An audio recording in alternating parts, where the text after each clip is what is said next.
Hi guys, we had in the past several questions about our pathways in our garden and what material we're using and how we made them. And also we had a video request about pathways in general in Japanese gardens. So here we go, that is what the video is about today. Pathways in Japanese gardens are obviously an element to get visitors from a point A to a point B and lead you through the garden in a certain kind of way, but also it is an important design element in a Japanese garden. So what I will do for this video, we have only certain types of pathways in our garden, and I will talk you through and walk you through the pathways we have and talk about how we made them and what gravel we used. But then also there are more kinds of pathways in Japanese gardens, and for this I'm going to be working with some of our pictures that we took on our first journey to Japan, where we visited a lot of Japanese gardens. So this will be for your inspiration and for your reference to see some more ideas about Japanese garden pathways.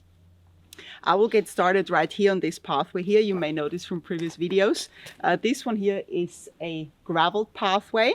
Graveled pathway fall under the category of informal pathways. So that means they do not have any straight edges or any formal elements.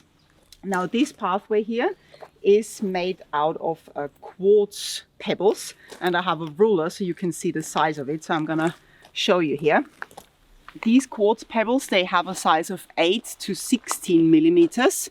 And if I put the ruler here, you can see this is centimeter/millimeter scale. And down here for your reference, you have the inches as well. So you get the idea how big they are. So they come, you see some are a bit smaller and some are slightly larger. So they do not have all the same size. This one here is almost an inch wide. So this gravel, this type of gravel, has a general appearance of being in a grayish or light grayish color. If you look along here, you see how the general picture looks, even though you saw in the close-up the pebbles have actually different colors. On this pathway, we did not work with any underlay. That's because in this area here we have oak trees here and some other like white birches, some mature trees, and this is why this area is shaded out and there's not a lot of weeds growing here actually. So for this pathway we decided just actually to put the gravel down on the soil, which was in this area quite compacted already. Which works fine, and we have only done this pathway once a few years ago. You see, however, on these patches here, so over time, over the years, you see that the gravel starts to sink into the soil. That's due to rain, due to snowfall, and so on. And you see it starts to disappear a little bit. So that is when you do not use any underlay underneath the gravel. And this year actually, in springtime, we will be ordering another big bag, that's about 1,000 kilos of this gravel, and refill this pathway, and we'll do a separate video about that. So this is just one consideration when working without underlay, that either weeds are growing through depending on where the pathway is, or that the gravel over time starts to sink in a little bit. Then next, I will walk down the pathway and show you another option that can be done, which is using millstones for pathways. So let's walk down. You can see here the pathway here splits off to our gate going to the car park. And then this way leads you into the garden.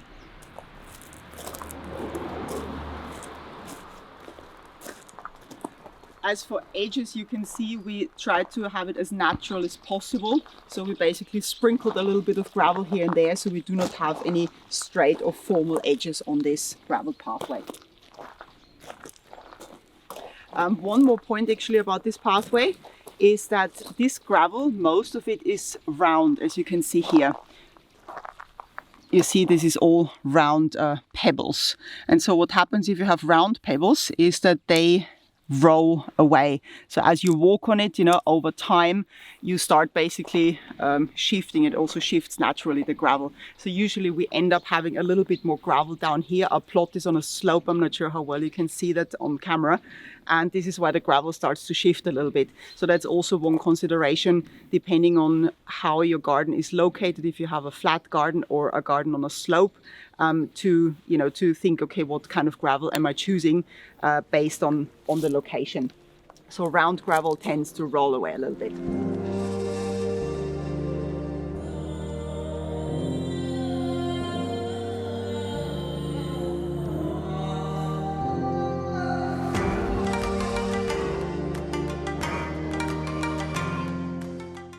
an example that is also found in Japanese gardens, and I'll show you a picture as well. Those are two millstones, and actually we found them in our garden. They were left here from the previous owners of this property, and we reused them. They were actually stored in our forest for quite a while. We didn't know what to do with them, and then we reused them here as stepping stones. And this is something you do find in Japanese gardens as well, so in gardens in Japan, I mean. The millstone is incorporated with the natural stepping stones and set at the point where the pathway split. More about that later. So this also is an example of a transition from one pathway type to another pathway type, which is also found in gardens in Japan, and I'll show you some pictures of that too. So you see the gravel pathway stops here, then goes over into the millstone stepping stones, and then it goes over into the area here and pathway where we have a darker gravel. In this picture you can see a gravel pathway leading to a stepping stone pathway. Here is an example of a paved pathway transitioning into a gravelled one. You can see we have gravelled here a wider area, and this is actually just practical reasons. So for pathway, for us this would have been way too wide for our garden size. But because this is also on a slope here, like our entire plot is, we have like more or less slope depending on where you are in our plot. But this area tends to be really muddy, and as you come down from the terrace, we were always stepping into the mud before going onto the pathway. So originally this grey pathway ended actually about here, and then we decided a couple of years ago to continue in a large gravelled area all the way to the terrace, so you never step into the mud. And it also leads you from the terrace around here and into the garden past the bamboo. This pathway here is made of basalt gravel, and the size is 8 to 12 millimeters. And I show you again on the ruler, so you see a reference. Oh, sorry, wrong way around. Here we go. So again, here you have centimeters / millimeter scale, and down here you have the inches. And you can also see, whilst we're filming the close-up, that this gravel here is not round like the other one. This one is an edgy kind of gravel, so that means it's interlocking. So that means it doesn't really roll away. So for slopes, like we have here also behind me, especially this area here, this is actually a lot better because it stays in place better. Also, this darker gravel is typically found in gardens in Japan, because Japan generally has a darker rock and darker gravel, so naturally occurring there. So this is why this is a very typical and common color for gravelled pathways in Japan. Again, I'll show you some pictures. Here you can see some examples of informal gravelled pathways.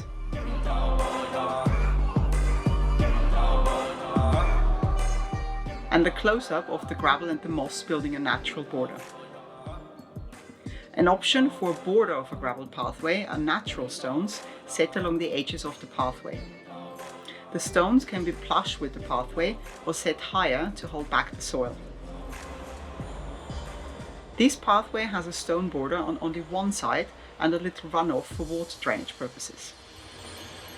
What we've done here, even though this pathway is also an informal pathway, so we do not have any straight edges. However, and that's, I hope you can see that on camera, because of the slope we have here, we were working with these edge guards. So this is just like our metal bits that you just basically stick into the ground, and they just hold the gravel back. And this is just because of the amount of slope we have here. We put them in place to hold the gravel back.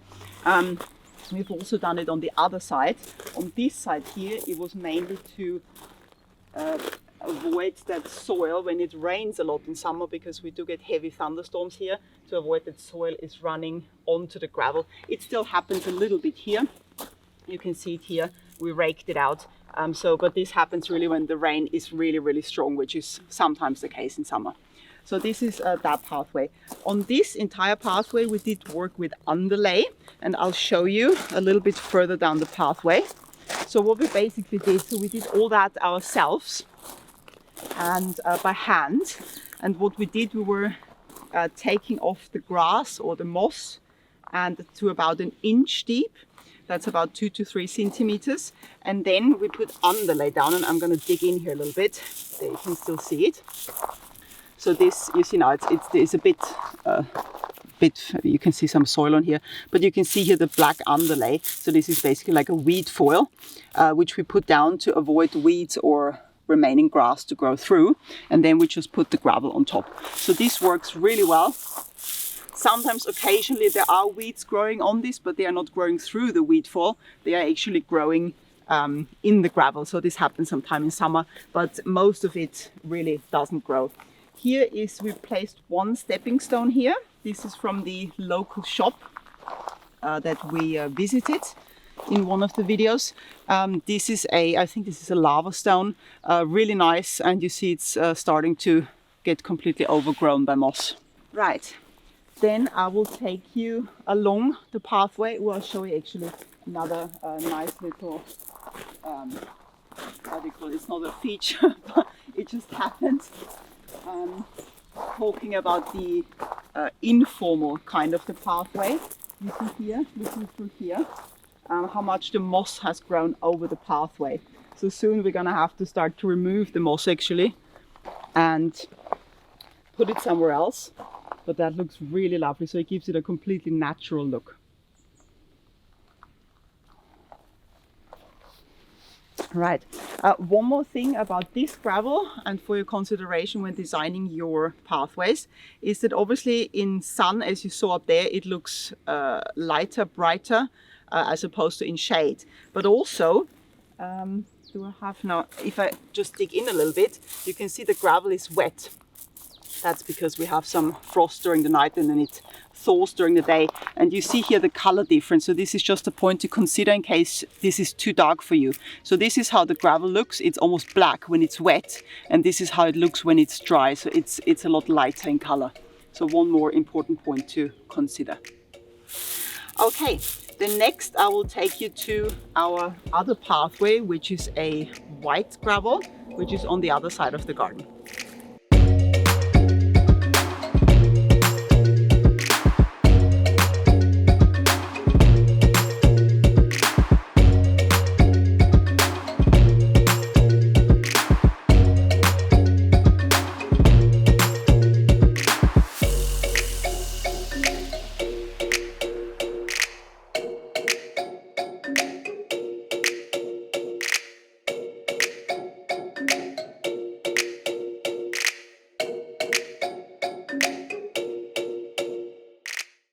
So this is now the other side of our garden, that's the right-hand side of our garden. And here we have this pathway which has white or whitish gravel. So this is different to the other one that is a bit darker.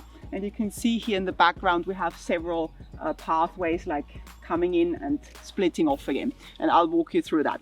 First, the gravel we were using for this pathway is marble gravel. And the size is 4 to 8 millimeters. Here is the ruler again, centimeter/millimeter scale, and the inches down here. So you can see they come in slightly different sizes, so between 4 and 8 millimeters ideally. And they are also edgy, as you can see, so they're interlocking. You see they're not round. So this marble gravel, probably it depends as always where you live, what is sourceable. However, this one comes in different colors. The color of this gravel you can see here is off-white, so it's not pure white, and it gets darker over time. And one example is this area here. So this gravel you can see here, you see how dark it actually gets, which we prefer. This happens about a year or two after you put it down. And then you can see here, this is gravel we refilled patch-wise. I think it was a year ago.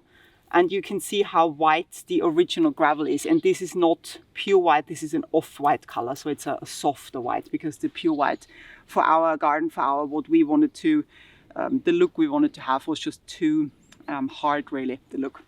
So there you go. So just again to consider, if you're refilling just patches, you see that the original color is a lot lighter than the color it gets after a few years.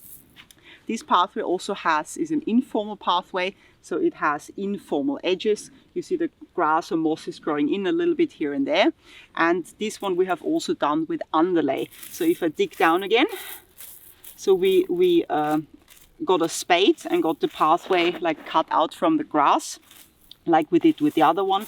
And you can see, okay, it seems I have hit here a deeper spot, but there is, okay. there is, it seems this one we filled a bit more. So that's probably about 2 inches deep. So I can't get to it. It's unfortunately frozen down there. But I think here it is. Here is the, here is the underlay that we put down. And then we put, yeah, here between 1 inch and 2. So that's between, let's say, 2.5 and 5 centimeters of gravel onto this pathway. And also here it gives protection from weeds growing, even though sometimes weeds do grow in the gravel like on the other pathway, but generally it helps really a lot to keep the gravel in place and to prevent weeds from growing. Right, next I want to show you the pathway crossings here. So this pathway goes that way, and then we have the other pathway that crosses here. And what is found a lot in gardens in Japan is where pathways are crossing or splitting off, you find a stepping stone. So we put just this one stepping stone here. We didn't put any other stepping stones onto this pathway, not in this area. But this one here is a natural stone. This is this is about 1 inch thick. And these stones were already here in the garden actually when we bought this property years ago. So it was really a great reuse of these beautiful stones we found here. And I'll show you also some pictures of some gardens in Japan where you can see the stone where the pathways are splitting. If you have a pathway that has stepping stones only and you use this center stone where the pathways are splitting, this stone in the middle is usually a little bit larger than the other stepping stones. This is a beautiful example of stepping stones set in a gravel pathway. The stone set at the point where the pathway split is larger in size.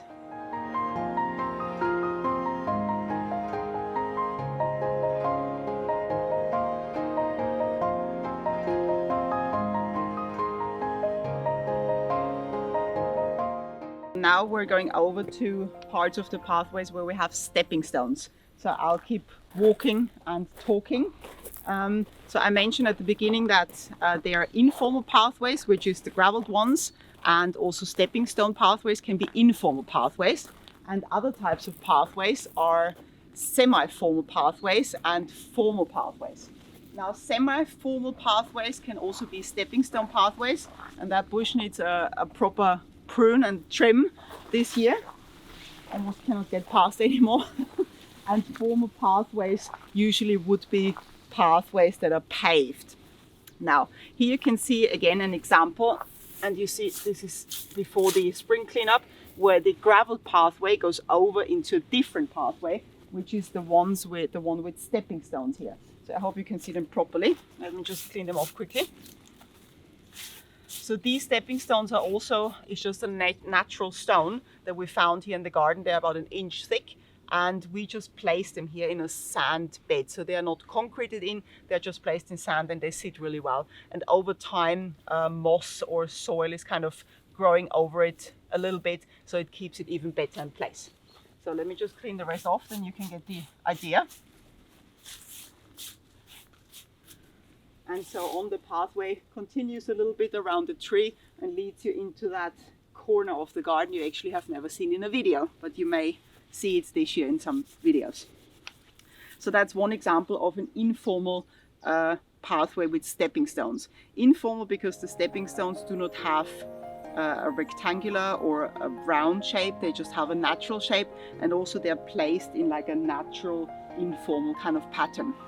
Here is another example of an informal stepping stone pathway. The stones are of natural shape and set in an informal pattern.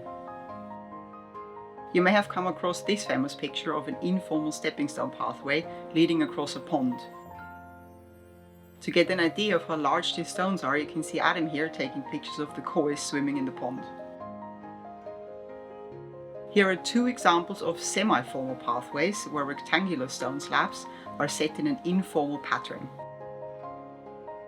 This is another type of a semi-formal pathway combining natural with rectangular stones in an informal pattern, and my personal favorite.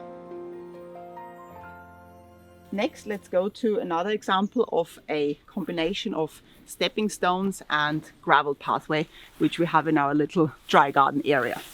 Walking past the big bush again.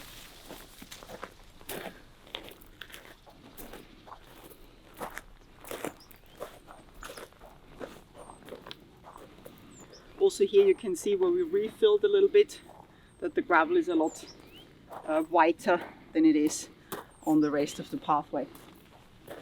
Okay, last stop for today. This is the pathway part where we use stepping stones in the gravel. Again, most of these stones, we have found them here. Others we have actually bought secondhand, so they're reclaimed stones.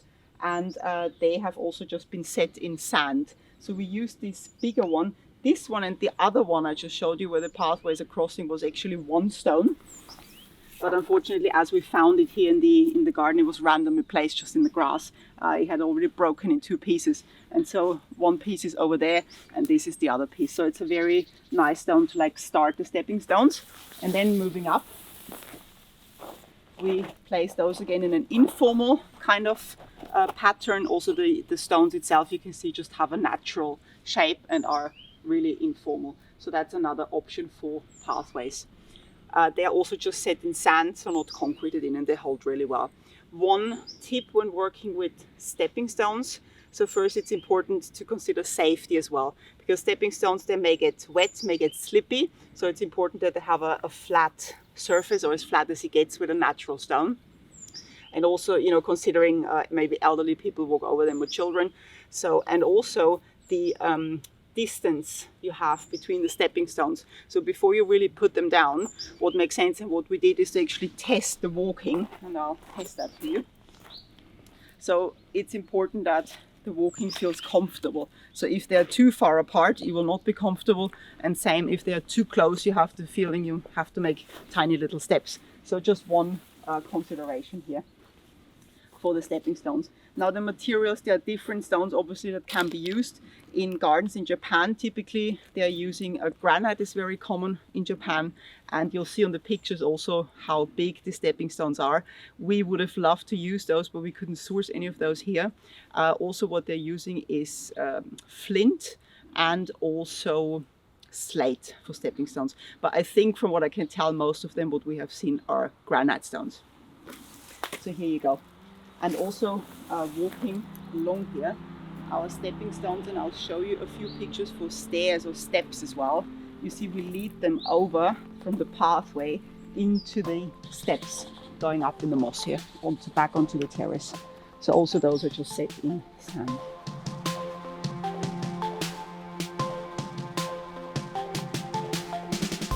In this example, the natural stepping stones of the pathway continue as steps going off to the left. Here are two more pictures of natural stones used as steps in an informal setting.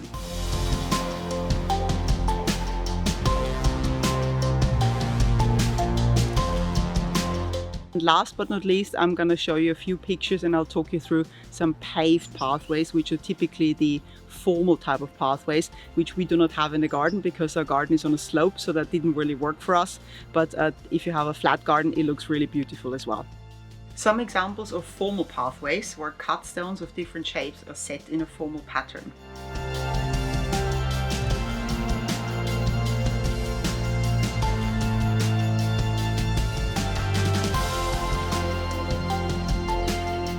Paved pathways can also be semi-formal pathways, like in this picture here, where formal stones are set in an informal pattern. Other examples of semi-formal pathways are pathways with formal border stones and informal stone slabs or cobblestones filling out the area in between.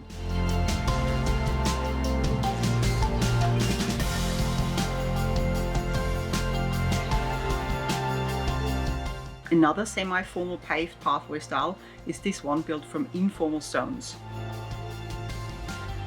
Only the slabs along the edges are cut to achieve a formal border. The last paved pathway I want to show you has a formal pattern, which you may be familiar with, where squared stone slabs are combined with rectangular bordering stones.